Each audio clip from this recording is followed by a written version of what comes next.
All right, just want to show you how you can use some drawing guides. Apart from just using the image, you'll notice that my rendition of the glasses was less than smooth. So I'm just going to tap on the variable brush, reset it to the eraser, tap the eraser again to set the size for the eraser. I'm just going to erase those glasses. I didn't do a very good job of it, so I'm going to start over. But this time, I'm going to use some guidance. And so we have these basic shapes here. We have ovals, and we can use a pinch and zoom to make them larger, smaller, and then we can turn them into ellipses with this little slider here so that we can match a curvature. And I can scale that down, and again, using my thumb and forefinger, I can turn them to try and get a curvature that matches that on the glasses. So I've kind of got something I think that works right there. I line it up and then back tap on the eraser tool, reselect my variable width tool, tap it again, choose a size for that, and now if you'll notice, I'm just going to zoom, oops, sorry, I'm just going to now use the line tool, and you can see, I'm just going to move this out of the way, oops, that it's given me a very smooth rendering of the glasses. We've also got a ruler here. Well, it's not a ruler, but it's a straight edge.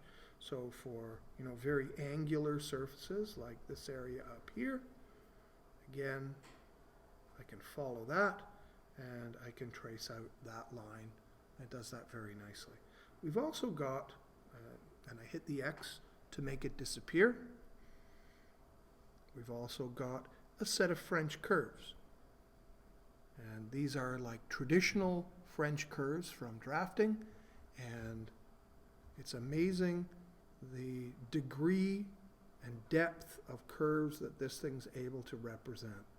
So we can find a matching curved surface there, and again, use my pen to trace that out. Move it, rotate it, and so we can very quickly establish matches for these curves that we have in each case. You can see I could take that from there to there, and eventually I'll be able to render those graphics of the glasses with a high degree of accuracy. So that's using templates. Again, click on the X to make them disappear. I want to show you too, there's this little function up here in the top left, the palm. Now this allows you to lean on the glass as you're drawing, and that can be quite helpful. The problem is if I want to zoom in or zoom out, it disables multi-touch gestures because it wants to disable the reading from your palm as it's resting and just focus on the reading that's coming from your stylus. So that's palm rejection. That's a nice little feature to have right there. Again, keep in mind that we're using images as references, and we add them here in the top right corner. Just to reiterate, I just wanted to show you some of the options. So I can access files from my Creative Cloud account, and you can see I've got a number of things in here from a variety of different sources, and I've got everything organized into folders. So I can open these things up and take a look at other things that I've drawn, and I can bring those in as references. So those are my Creative Cloud files.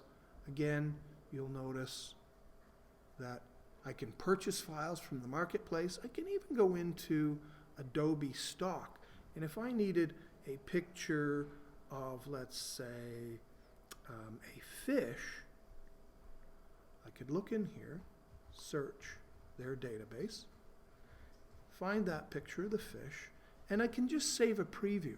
Now if I wanted to license it, I could become a member in Adobe Stock and purchase a license that would allow me to, say, download 100 images a week or a month, really predicated on your level of need.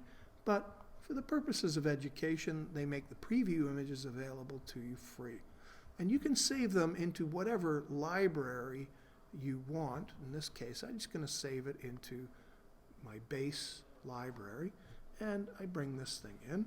And that's all I really need in terms of, I'm just going to use this as if I've got it pinned to my head as a brooch. There it is. Make it a bit smaller, right about there.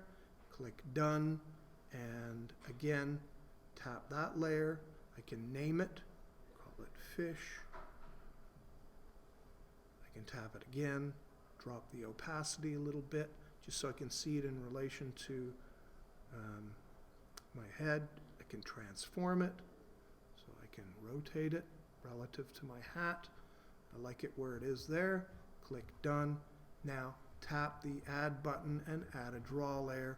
And now I could come in here with the Zoom tool, set my pen, again, turn on the Palm Rejection, and this would allow me to start rendering that fish.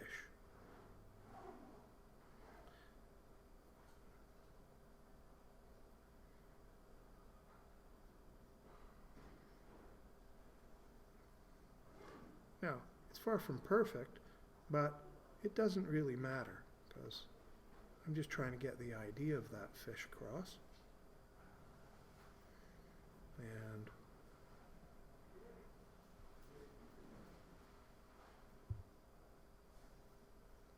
two finger swipes to the left to undo.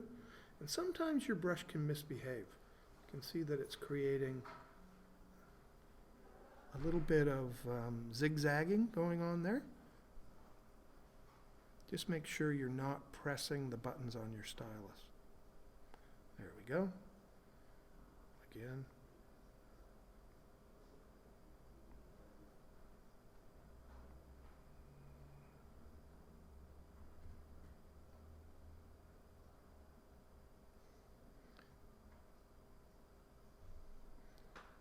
And so on.